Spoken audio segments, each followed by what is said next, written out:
Olá, boa noite. Boa noite. Desde o começo dessa pandemia, milhares de festas clandestinas, bares e casas noturnas têm sido denunciados, interditados e multados em todo o Brasil. São estabelecimentos que não cumprem as medidas sanitárias de segurança e de distanciamento. Muitas vezes não têm alvará nem para funcionar. Para piorar a situação, mesmo depois de lacrados e autuados, vários destes locais desobedecem à ordem judicial e voltam a abrir ilegalmente. Em São Paulo, um bar que realizava uma festa clandestina foi fechado pela segunda vez. Nem a barreira de concreto, construída anteriormente pela Força-Tarefa da Polícia e da Vigilância Sanitária, impediu a reabertura. Eram mais de 300 pessoas. Muitas saíram com bebidas na mão, a maioria sem máscara. Elas se aglomeravam nesta casa noturna de São Paulo, onde uma banda tocava pagode. Agentes da Polícia Civil, Militar, Vigilância Sanitária e do Procon fizeram a blitz na casa, que além de funcionar irregularmente, ainda não tinha equipamentos contra incêndio. Mais uma vez a casa será fechada e ele será autuado e multado pela Vigilância Sanitária e procedimentos do Procon. É que é a segunda vez que ela é interditada durante a pandemia. A prefeitura já havia construído uma mureta para lacrar a casa, mas os donos removeram parte dela para liberar o acesso. Nós localizamos aí o organizador da festa, que se identificou como proprietário do local. Será conduzido ele e mais um indivíduo como testemunha. A Vigilância Sanitária Estadual tem registrado milhares de denúncias de festas desde julho do ano passado. Mas no mês de março, houve um pico, quando as denúncias ultrapassaram 55 mil. De um ano para cá, foram mais de 8.200 autuações em todo o estado de São Paulo. Os estabelecimentos que descumprem o Código Sanitário estão sujeitos a multa de R$ 290 mil e mais 5.300 por cada frequentador sem máscara. A multa da casa noturna fechada na última madrugada pode chegar a R$ 400 mil. Os restaurantes, bares têm enfrentado algumas dificuldades mesmo, óbvio, mas as regras precisam ser cumpridas. Então, o Código Sanitário precisa ser cumprido, então a polícia, o Procon, eles realmente vão no local, autuam. Se não é paga, essa multa pode entrar, inclusive, numa dívida ativa. A direção do bar disse que o estabelecimento ficou quase um ano fechado por causa da pandemia e alegou ter reaberto para poder pagar funcionários e fornecedores. Veja agora outros destaques do dia. Presidente Bolsonaro ataca ministro Barroso e questiona eleições no ano que vem. Presidente do TSE rebate e diz que ameaça é crime de responsabilidade. No Congresso, Rodrigo Pacheco afirma que parlamento não aceitará atentado à independência. Consultor do Ministério da Saúde admite problemas em documentos de compra da Covaxin. Na série especial, mães que se uniram para garantir a inclusão dos filhos com necessidades especiais.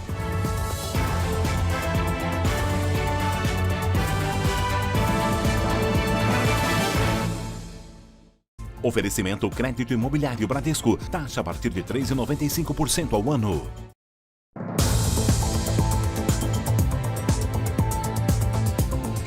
Em São Paulo, uma confusão em festa clandestina terminou com um jovem baleado e morto. O crime teria começado numa discussão sobre um cartão de crédito clonado.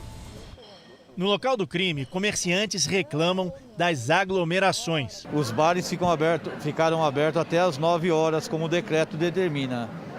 Após isso, vira quase que um pancadão nessa rua. Aparece gente, sabe-se lá de onde. A câmera marca quase 4 da madrugada. Os jovens participam de uma festa quase 4 da madrugada. Os jovens participam de uma festa clandestina no meio da rua, em Pinheiros, zona oeste de São Paulo. Por outro ângulo, é possível ver no alto do vídeo o momento em que um homem dá um tapa em um ambulante. Repare na imagem que um rapaz se aproxima do agressor.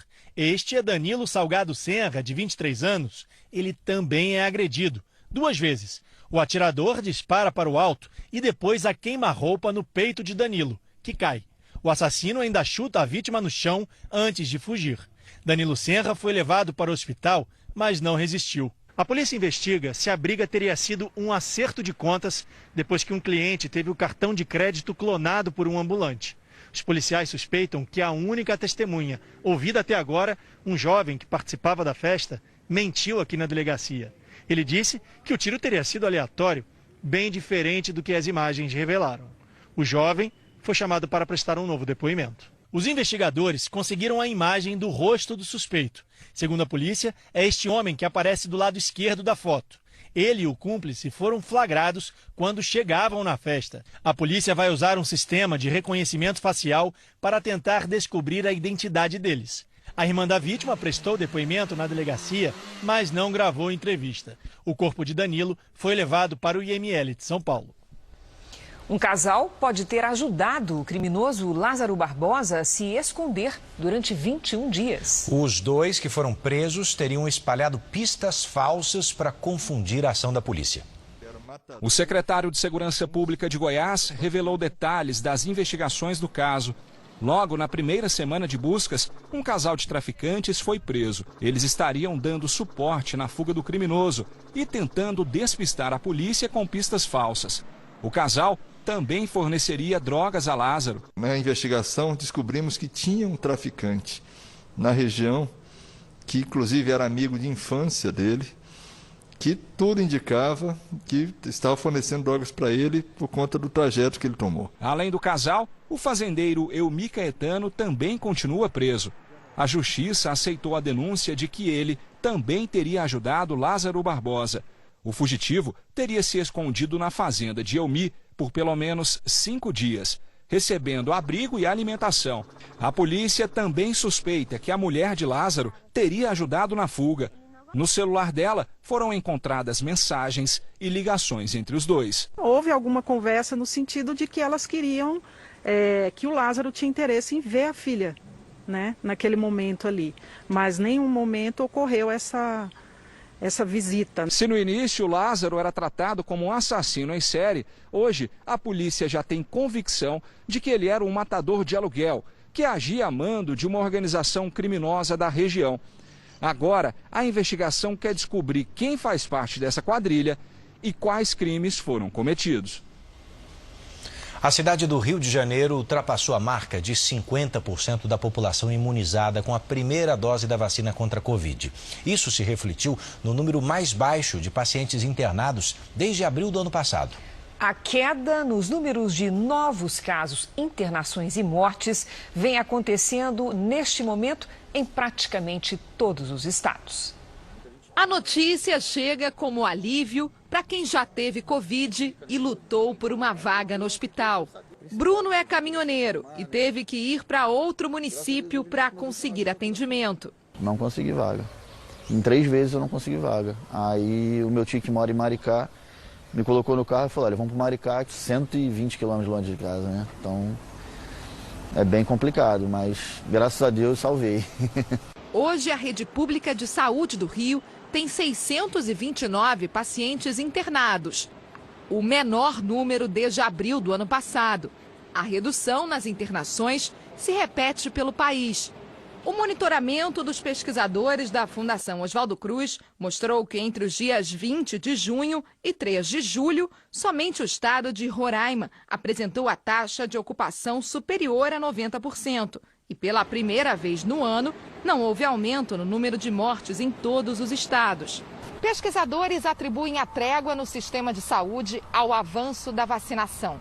A cidade do Rio atingiu a marca de metade da população imunizada com pelo menos a primeira dose.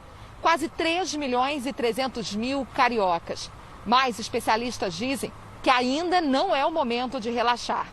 Isso porque não chega a 20% o número de pessoas que tomaram as 2 doses ou a vacina de aplicação única. Para a gente ficar confortável, a gente tem que ter essa vacinação completa.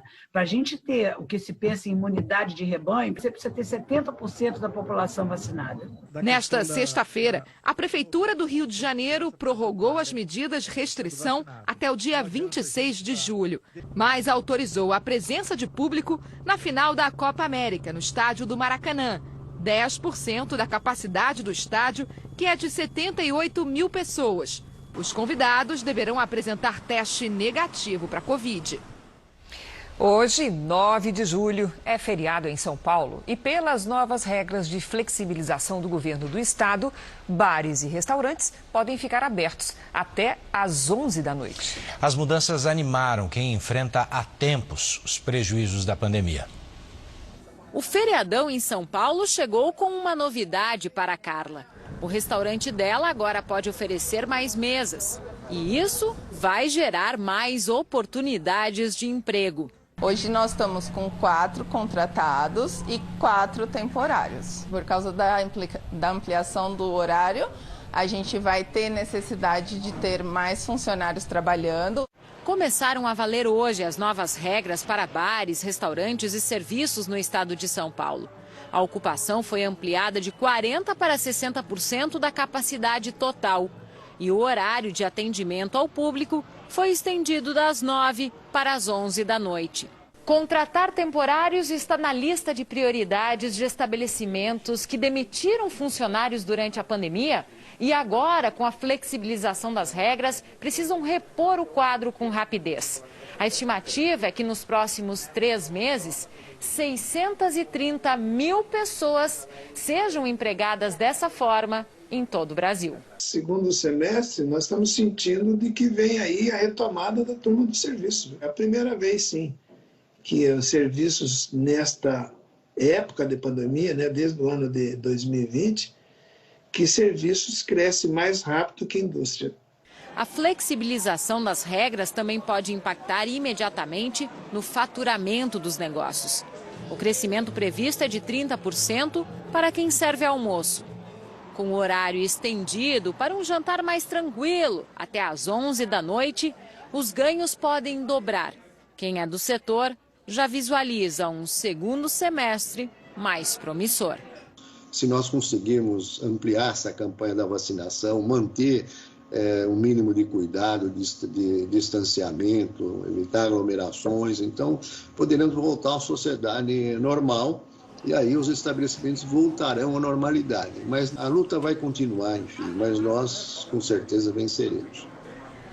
Vamos aos números de hoje da pandemia. Segundo o Ministério da Saúde, o país tem pouco mais de 19 milhões e 20 mil casos da Covid-19.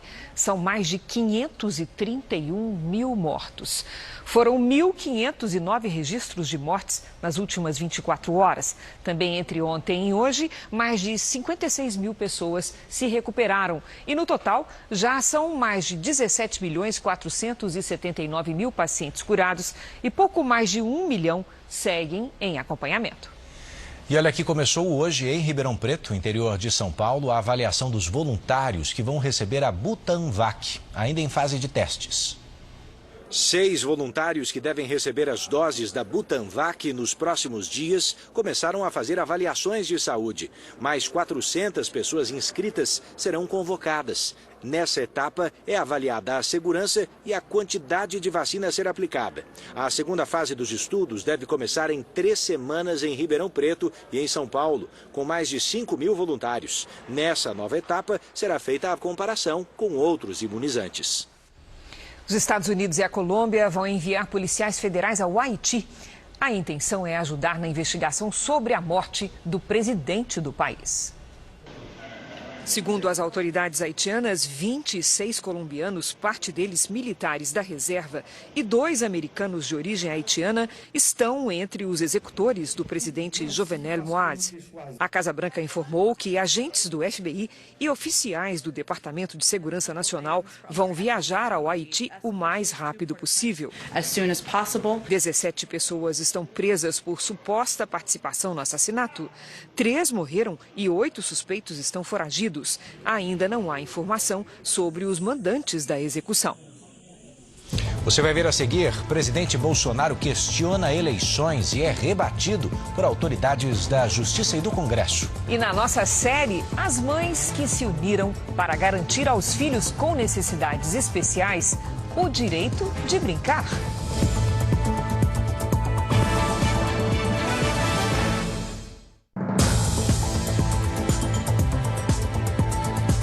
O presidente Bolsonaro voltou a levantar a hipótese de o Brasil não ter eleições no ano que vem. A declaração foi rebatida por autoridades na Justiça Eleitoral, no Senado e na Câmara dos Deputados. Logo de manhã, o presidente mais uma vez subiu o tom. A fraude está no TSE, para não ter dúvida. Não tenho medo de eleições. Entrego a faixa para quem ganhar. No voto auditável e confiável. Dessa forma, corremos o risco de não termos eleições no ano que vem. Porque é o futuro de vocês que está em jogo. Se essa cambada voltar ao poder, vocês toda semana tinham 2, 3 casos de corrupção. Comigo agora, o terceiro escalão teria negociado comprar vacina, teria, não foi gasto um centavo. Jair Bolsonaro não apresentou provas da suposta fraude no Tribunal Superior Eleitoral. Com o atual sistema eletrônico, ele foi eleito por 4 vezes deputado federal e 1 vez presidente da República. Bolsonaro também atacou o presidente do TSE, Luiz Roberto Barroso, ao comentar a opinião de Barroso de que o voto impresso poderia ferir o sigilo eleitoral. É uma resposta de um imbecil. Eu lamento falar isso de uma autoridade suprema do Tribunal Federal. Só um idiota para fazer isso aí. Não estou culpando todo o servidor do TSE, mas a cabeça ali tem algo, porque eles não querem o voto auditado. Se nós queremos uma maneira a mais de mostrar transparência, por que o Barroso é contra? Ministro do Supremo Tribunal Federal. Uma vergonha. Sim. Um cara desse está lá.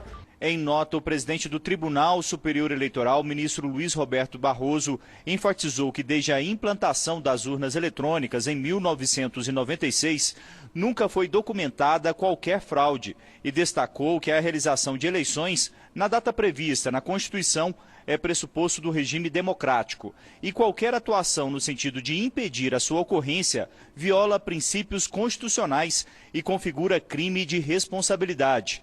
O ministro do Supremo, Alexandre de Moraes, disse por uma rede social que não serão admitidos atos contra a democracia e o Estado de Direito e que os brasileiros podem confiar que escolherão seus dirigentes nas eleições de 2022 com liberdade e sigilo do voto. O vice-presidente da Câmara também rebateu o presidente Bolsonaro. Não é o presidente da República que decide ou que escolhe se tem eleição ou não tem eleição.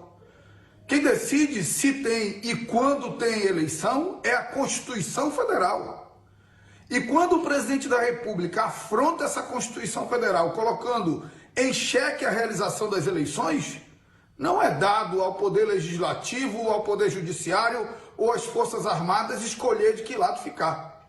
Eles têm o dever de ficar ao lado da Constituição que juraram respeitar e defender. O presidente do Congresso saiu em defesa das eleições e do respeito à Constituição. Nós não podemos admitir qualquer tipo de fala, de ato, de menção que seja atentatória à democracia ou que estabeleça um retrocesso naquilo que, repito, a geração antes da minha conquistou e que é nossa obrigação manter, que é a democracia no nosso país. 2 dias depois da crise com as Forças Armadas, Rodrigo Pacheco defendeu a independência do parlamento. Quero aqui afirmar a independência do parlamento brasileiro.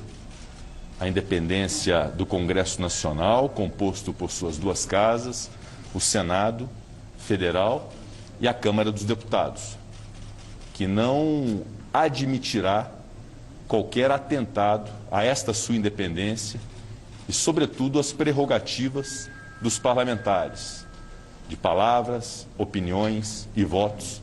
Outro fato que ajudou a manter a temperatura alta aqui em Brasília foi uma entrevista do comandante da Aeronáutica, Carlos de Almeida Batista Júnior. Ele afirmou que as Forças Armadas não vão tolerar o envolvimento de militares em irregularidades. Mas quando questionado se a nota do Ministério da Defesa teria sido adequada como resposta ao presidente da CPI, Omar Aziz, disse que homem armado não faz ameaça e que a declaração foi em prol do respeito às instituições e não um recado ao senador. Nesta sexta-feira, Jair Bolsonaro viajou primeiro a Pirassununga. No interior de São Paulo, participou de solenidade de entrega de espadins a cadetes da Força Aérea Brasileira. Depois seguiu para o Rio Grande do Sul. A Ordem dos Advogados do Brasil divulgou agora à noite uma nota em que repudia as declarações do presidente Bolsonaro sobre a possibilidade de não haver eleições. O presidente Jair Bolsonaro passa a noite na Serra Gaúcha, onde se encontrou com empresários do setor de vinhos. A repórter Marcele Dutra traz mais informações. Boa noite, Marcele. Boa noite. O presidente Jair Bolsonaro chegou aqui a Bento Gonçalves por volta das 6 horas da tarde. Agora à noite, o evento com empresários foi fechado. Durante a tarde, Bolsonaro esteve em Caxias do Sul, onde participou da abertura da primeira Feira Brasileira do Grafeno, material derivado do carbono extremamente resistente, leve e excelente condutor de calor e eletricidade. Na cerimônia, o presidente descreveu o mineral como fantástico e revolucionário para a indústria de alta tecnologia. Jair Bolsonaro dorme aqui em Bento Gonçalves e amanhã segue então para Porto Alegre, onde participa de uma motociata com apoiadores. Cris, Edu. Obrigada, Marcele. Você vai ver a seguir um novo vídeo do caso do empresário que foi perseguido e morto com arma de choque. E na série especial, praças cheias de brinquedo e mães felizes pela inclusão dos filhos com necessidades especiais.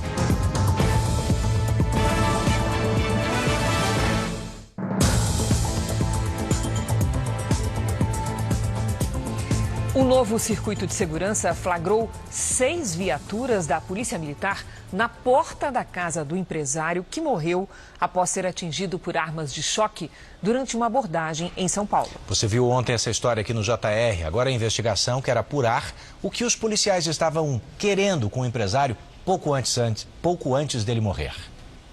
Essas imagens foram gravadas às 11h22 da noite, 1 hora antes da morte do empresário Matheus de Oliveira. Repare que há 6 viaturas estacionadas em frente à casa dele e 8 policiais militares na rua.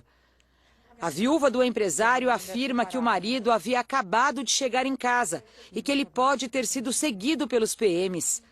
A família explica que em nenhum momento os policiais tocaram a campainha. Poderiam chamar, se eles quisessem saber o motivo de alguma coisa, mas eles não chamaram, simplesmente esperaram ele sair para poder atrás dele de novo. Os PMs foram embora, mas ainda iriam perseguir Matheus naquela noite. Ele, que estava sob efeito de drogas, saiu sozinho neste carro de luxo. A polícia disse que ele dirigia de forma perigosa e imprudente. A caça ao empresário durou 1h30, até que uma das viaturas parou no meio da rua para bloquear a passagem de Matheus, que perdeu o controle do carro e bateu no muro.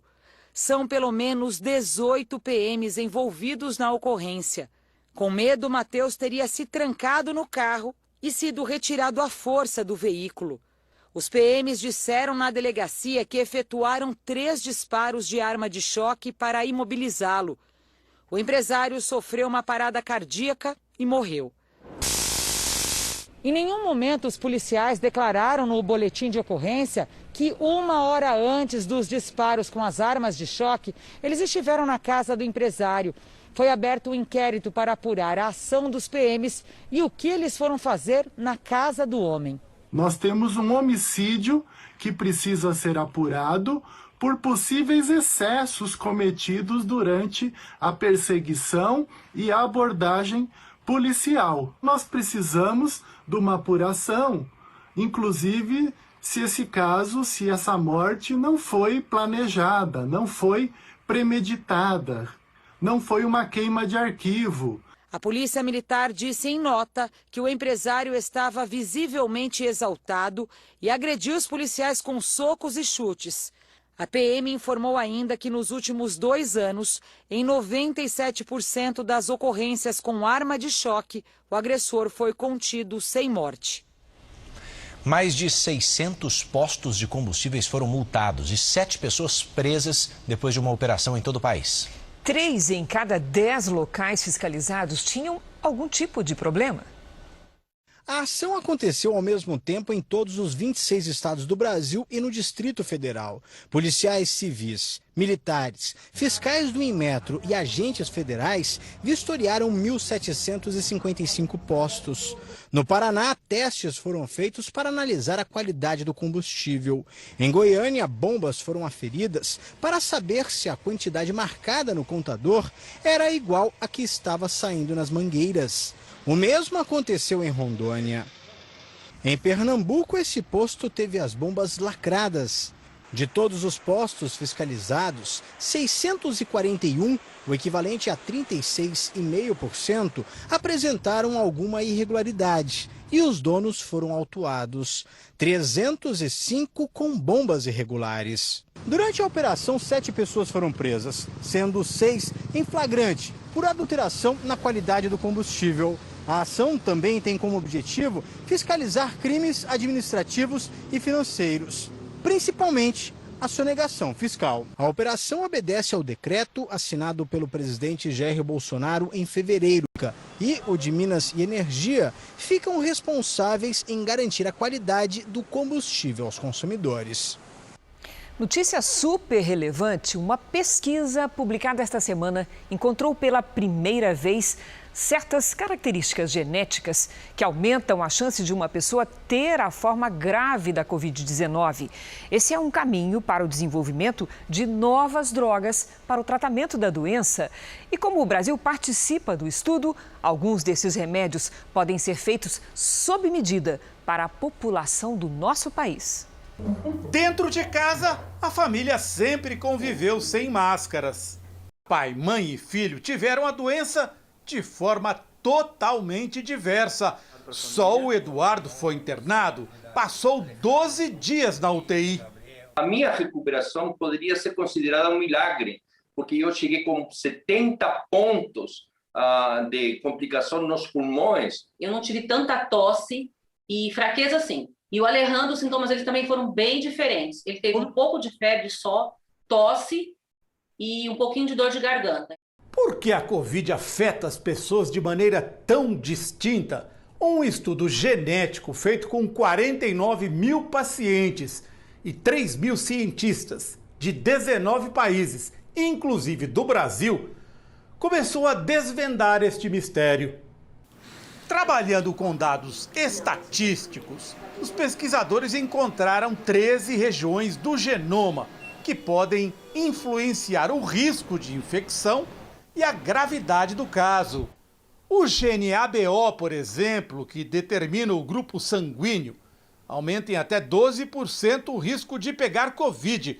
2 genes ligados a doenças do pulmão aumentam em mais de 30% o risco de ter a doença grave. Foi apenas o primeiro passo. Agora o estudo será aprofundado.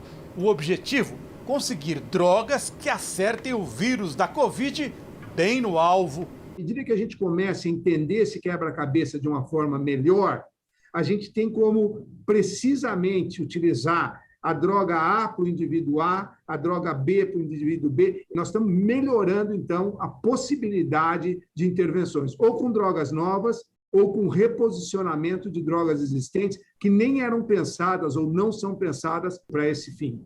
Os dados de 4.200 pacientes que foram internados no Hospital das Clínicas de São Paulo estão sendo esmiuçados. A equipe vai compará-los com os de outros países. A intenção é descobrir se a relação dos brasileiros com o vírus da Covid tem alguma característica particular. Isso poderia levar a drogas específicas para serem usadas no Brasil. O Brasil, sobre esse aspecto, não só pela nossa mistura, mas pelo tamanho da população, nós somos um laboratório vivo, tanto para servir para nós, como para servir para o mundo. Nos últimos dias se multiplicaram nas redes sociais aqueles grupos para troca de informações sobre vacinas. Em todos, o objetivo é informar qual imunizante está disponível em cada local. Pois é, Edu, para os especialistas, esse tipo de comportamento, escolher a vacina, atrapalha a campanha nacional de imunização. Teve gente que foi ao posto mais perto para se vacinar, mas nem todo mundo fez o mesmo. Eu realmente rodei vários postos, né, no total de 8 postos de quinta-feira para cá, justamente à procura de uma determinada vacina. Agora vim no dia, procurei direitinho e graças a Deus achei a que eu realmente quero tomar. É o tipo de escolha não aprovada por especialistas. Não faz o menor sentido perder tempo, circular atrás de vacina, a marca A, a marca B, é totalmente desnecessário. Porque qualquer vacina que você tomar, você estará sendo protegido. Apesar das orientações, nas redes sociais diariamente são divulgadas informações sobre as marcas de vacinas encontradas nos postos de saúde da cidade do Rio. Nesse grupo, um dos integrantes pergunta pelo cardápio de vacina do dia. Para tentar evitar a escolha das vacinas, o município do Rio suspendeu a repescagem por idade. Só portadores de necessidades especiais terão uma segunda chance. A partir de segunda-feira, quem não comparecer no posto no dia correto vai ter que esperar, sem uma data definida. Medidas semelhantes foram tomadas em outras cidades. No Recife, quem não tomar a vacina disponível vai ter que esperar 60 dias para reagendar. Em 2 municípios da região do ABC Paulista, quem se recusar vai para o fim da fila. Os médicos lembram que as 4 vacinas usadas no Brasil foram aprovadas pela Anvisa e têm eficácia comprovada. E que escolher a dose preferida pode comprometer o calendário de vacinação. Até achar o que para ela é a vacina ideal, são pessoas que estão se infectando, estão internando, estão agravando e estão morrendo. Não dá para escolher, né? Porque a morte não está de brincadeira, né? É, que tiver, com certeza. O importante é vacinar. Então já sabe, né? Vacina boa é a que tem no posto. Então vamos ver como é que está o andamento da vacinação em todo o Brasil. Nas últimas 24 horas, 1.557.000 pessoas receberam a vacina contra o coronavírus, somadas aqui a primeira e a segunda doses. Estamos a caminho de 83 milhões de vacinados com a primeira dose e de quase 30 milhões que completaram a imunização. Em São Paulo, mais de 21.321.000 moradores receberam a primeira dose. Isso representa 46% da população. No Nordeste, a Bahia vacinou 5.347.000 pessoas com a primeira dose. Estamos falando de quase 36% dos baianos. No Paraná, o número de vacinados com a primeira dose passa nesse instante de 4.700.000. Quase 42% dos paranaenses estão parcialmente imunizados. E você já sabe que no portal r7.com você pode acompanhar a sua realidade, do seu local, num mapa interativo como esse. De volta a Brasília, o consultor do Ministério da Saúde, William Santana, foi ouvido hoje pela CPI da pandemia e disse que o contrato da compra da Covaxin tinha problemas desde o início.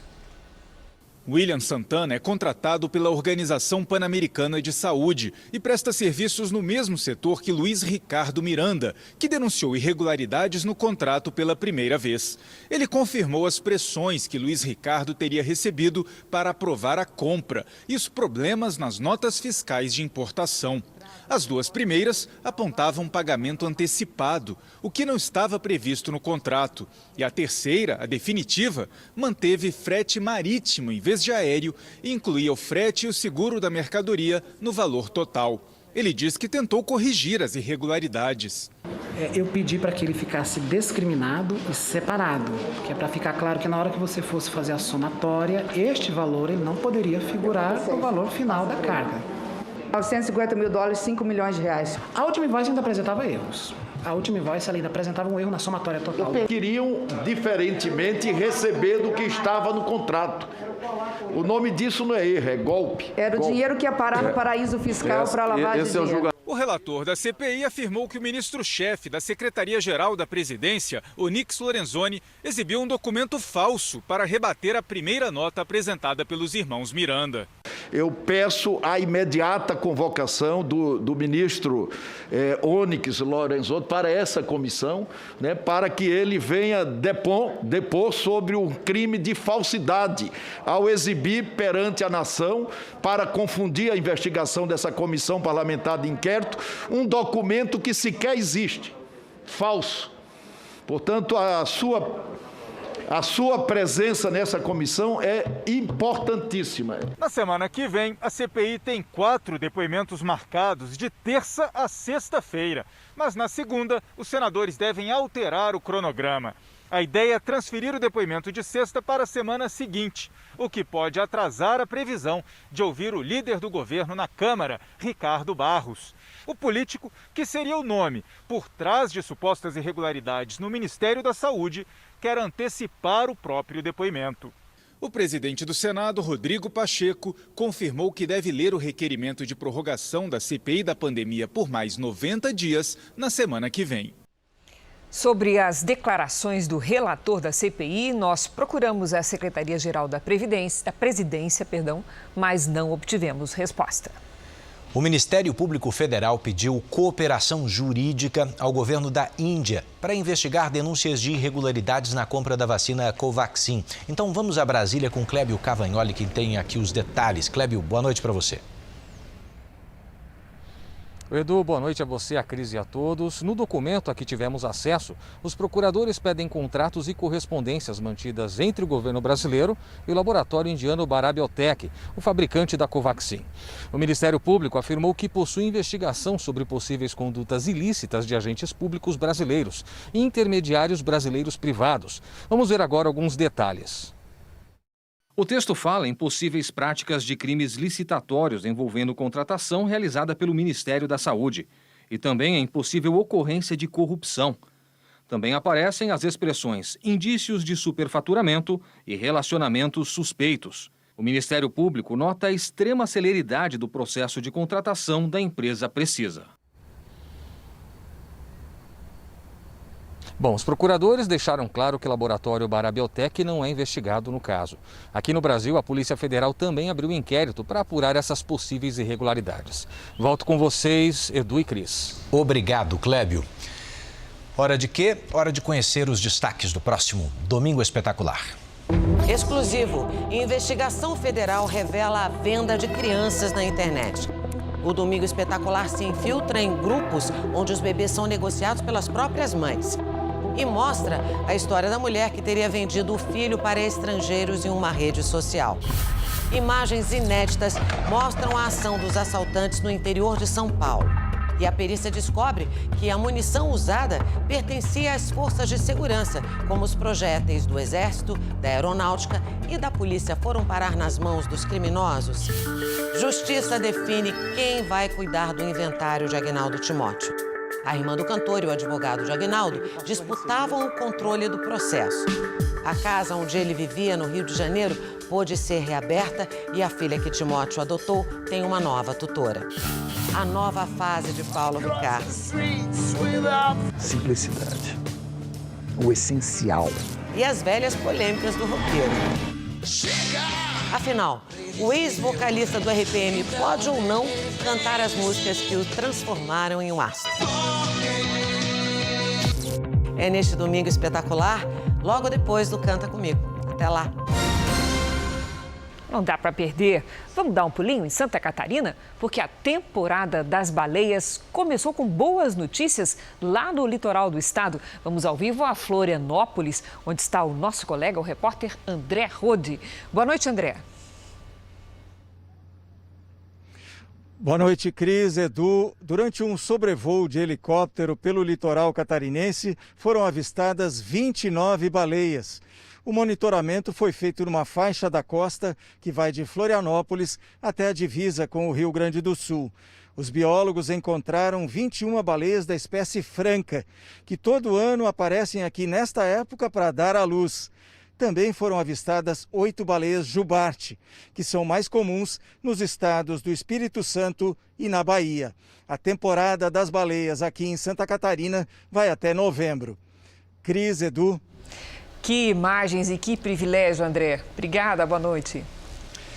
Bombeiros de Mato Grosso do Sul se dividem para combater incêndios florestais no Cerrado e também no Pantanal. Há quase uma semana, o fogo avança sobre a vegetação nativa do Pantanal. A base de apoio dos militares que fica em Corumbá foi reforçada. A cidade lidera o ranking nacional de queimadas este ano, segundo o INPE. Os bombeiros acreditam que o fogo já tenha consumido 1.000 hectares de mata, o equivalente a 1.000 campos de futebol. As aeronaves fazem sobrevoos noturnos para mapear as regiões em chamas. De dia, o trabalho é por terra. São nossas equipes se posicionando para esse combate, mais uma temporada de incêndios florestais. Outra frente de trabalho tenta impedir que o fogo avance pelo cerrado. Desde quarta-feira, um incêndio atinge a região da Serra da Bodoquena, uma das reservas ambientais mais importantes da região. A partir de amanhã, o combate aos incêndios aqui em Mato Grosso do Sul receberá o reforço de brigadistas do IBAMA.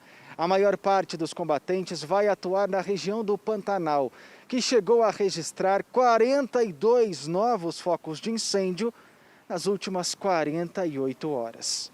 Nesta sala de comando, os bombeiros monitoram via satélite o avanço do fogo na mata.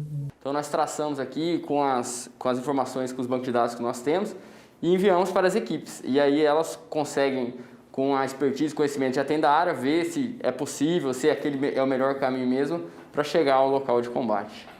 Enquanto quase todo o Brasil sofre com o tempo seco, a chuva persiste no litoral do Nordeste. Só hoje, em Aracaju, a cidade de Aracaju registrou 30% da chuva esperada para o mês inteiro. Vamos saber com a Lidiane Sayuri o que provoca tanta chuva, Lid. Vamos lá, Cris. Boa noite para você, para o Edu, para quem está aí do outro lado. É um fenômeno chamado ondas de leste. São ventos úmidos do mar que sopram do continente africano até a costa do Nordeste, exatamente nesta época do ano. Essa circulação de ar forma chuva. No extremo norte do país, previsão de pancadas mais fortes no Amapá e em Roraima. Todas as outras áreas do Brasil seguem com tempo firme e quente até a próxima quarta-feira. No Sudeste, Centro-Oeste e interior do Nordeste, a preocupação é com a baixa umidade do ar. Neste sábado, faz até 23 graus em Florianópolis, 25 no Rio, 31 em Goiânia, em Maceió 28, em São Luís 30 e até 36 em Porto Velho. Em São Paulo, sábado de sol com poucas nuvens, máxima de 26 graus. No domingo faz até 25. E olha aqui, o primeiro pedido no Tempo Delivery de hoje é do Dinael, da cidade de Dias d'Ávila, na Bahia. Vamos lá. Oi, Dinael, você vai ter pela frente um fim de semana com sol entre nuvens e pancadas de chuva à tarde. Máxima de 28 graus no sábado. No domingo faz até 27. Na segunda, tempo nublado com chuva a qualquer hora. Quem manda agora é o Marcelo Lídia. Ele quer saber como fica o tempo em Nova Andradina, Mato Grosso do Sul. É pra já. Marcelo, a umidade do ar em Nova Andradina está muito baixa e sem umidade a temperatura cai e sobe muito rápido. Faz frio logo cedo, esquenta bastante à tarde e aí à noite as temperaturas despencam. Nada de chuva nos próximos dias. O fim de semana começa com 15 graus e à tarde faz até 29 graus no sábado e 30 no domingo. Participe você também do Tempo Delivery pelas redes sociais. Mande mensagem com a hashtag você no JR. Bom fim de semana, gente. Obrigado. Obrigada, Lidy. Nos Estados Unidos, a tempestade Elsa chegou a Nova York, onde causou fortes chuvas e inundações. Foi uma sexta-feira de caos em Nova York. Ruas e estações do metrô ficaram completamente inundadas. Nem as estradas suportaram tanta chuva. Segundo o Serviço Meteorológico do país, em poucas horas choveu o que era esperado para todo o mês de julho. No estado vizinho, Nova Jersey, também houve enchentes e os ventos derrubaram árvores centenárias. Na Carolina do Sul, a guarda costeira precisou resgatar uma família que ficou presa em uma ilha próxima à costa depois que o barco em que eles estavam foi levado pela correnteza. Pelo menos 20 milhões de pessoas já foram afetadas pela tempestade Elsa, que se formou no Oceano Atlântico, passou pelo Caribe, deixando 3 mortos e seguiu para os Estados Unidos. Elsa chegou ao país aqui pela Flórida no começo da semana, mas não causou grandes estragos. Essa é a primeira tempestade a atingir o solo americano na temporada de furacões deste ano, que, segundo as autoridades, deve ser mais movimentada do que o normal. Até novembro, são esperadas cerca de 20 tempestades, das quais de 6 a 10 podem virar furacão. E a chama olímpica chegou nesta sexta-feira à capital Tóquio para a parte final do revezamento da tocha. Numa cerimônia que você vai ver aí, discreta, para apenas 100 pessoas, a governadora de Tóquio recebeu a chama no Parque Olímpico. Do lado de fora do estádio, houve um protesto contra a realização do evento. Ontem, você viu aqui, foi anunciado que os jogos serão realizados sem a presença de público para evitar a propagação da variante Delta da Covid. A abertura da competição está marcada para 23 de julho. E agora, a nossa série especial.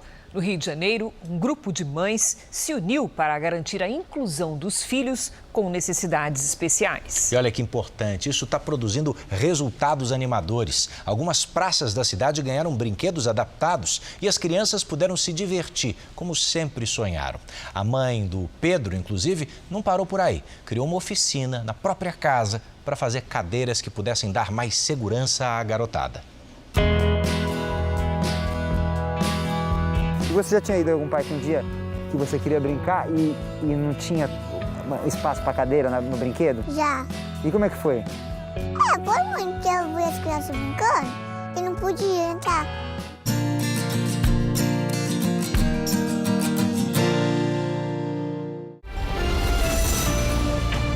O relato da Maísa, de 10 anos, que tem má formação múltipla de membros, é só para mostrar para você a realidade entre os parques públicos do nosso país e crianças com deficiência. Mas eu garanto que a Maísa é uma menina muito feliz e que essa história fala de muita diversão. Toda criança quer brincar. Toda criança tem o direito de brincar. Eles só precisam dos brinquedos certos para os seus corpos. Quando esse grupo de mães percebeu que seus filhos não podiam usufruir desse direito básico nos espaços públicos, elas simplesmente revolucionaram e adaptaram todos eles. Ana é a mãe do Pedro, um jovem com paralisia cerebral. Ela é uma espécie de líder do movimento das mães de crianças com necessidades especiais de Volta Redonda, no Rio de Janeiro. Aí essa mãe às vezes é acolhida, ela começa a tirar dúvida com a gente, principalmente do que ela pode procurar dentro da cidade, porque quando a mãe recebe o diagnóstico, é tudo novo para ela, né? Então ela não sabe, vai procurar qual médico, vai procurar qual terapia. E isso ela encontra no grupo de mães, né? Existe muito pouca atividade para criança especial. Então a gente acabou se unindo com outras mães para estar desenvolvendo esse trabalho. A Ana viu que podia transformar a brincadeira da garotada quando conheceu o projeto LIA, que tem a missão de adaptar parques de várias cidades pelo Brasil. Vocês se unem, vão na prefeitura e falam com o secretário, essa é a guerra. A gente fala disso há 2 anos com vocês, e vocês não falaram nada do brinquedos inclusivos. Aí eles reuniram com a gente, falaram que estava no projeto sim, mas que não tinha comentado e tal, mas que estava no projeto. E aí saiu 2 brinquedos adaptados lá para o zoológico. E aí, um pouco mais para frente, veio esse projeto do Jardim Botânico aqui, né? A Rosângela é a mãe da fofa da Maísa, que você conheceu no início da matéria, e trouxe a menina pela primeira vez ao parque adaptado. E como que é a sensação de poder ter uma filha com 10 anos, louca para brincar, e ter os brinquedos que comportam ela, assim, como que é? É maravilhoso. Eu não tinha vindo, né, ainda. Já tinha escutado falar, mas não tinha tido oportunidade de vir. Só que assim, hoje quando a gente chegou aqui, ela mesma, assim, o olho dela brilhava, né? Porque ela, mãe, um brinquedo que eu posso entrar com a cadeira de rodas. Porque nem ela, né, sabia que existia. Foi legal, eu gostei, é maravilhoso. E também pode ser cadeirante.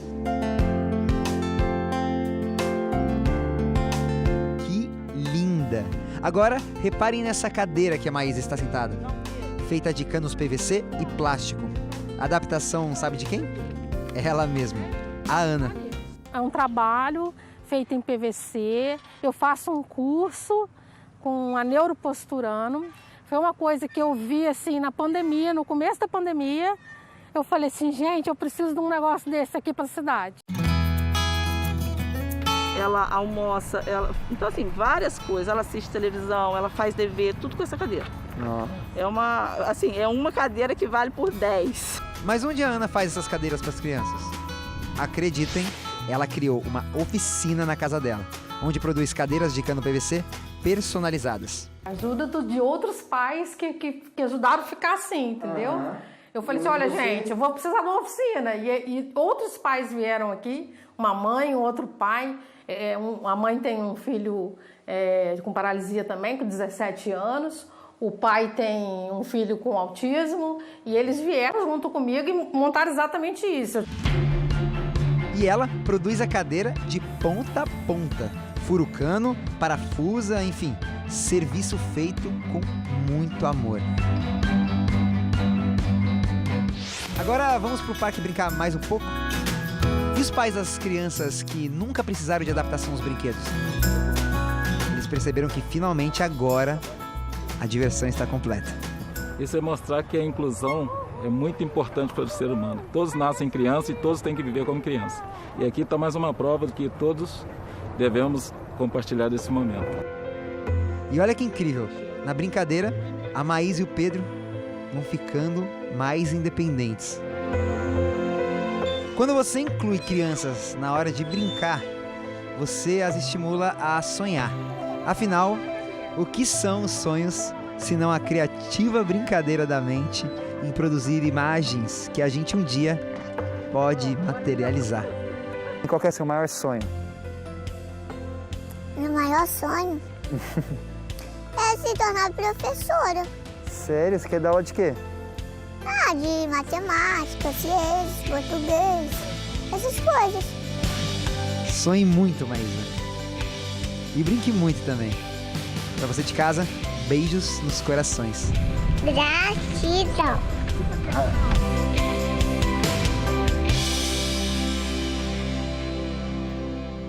A futura professora já deu a lição. Voa, Maisinha. O Jornal da Record termina aqui. A edição de hoje na íntegra, também a nossa versão em podcast, estão no Play Plus e em todas as nossas plataformas digitais. E à 00:30 tem mais Jornal da Record. Você fica agora com a novela Gênesis. Muito obrigada pela sua audiência. Ótimo final de semana para você. Boa noite e até amanhã.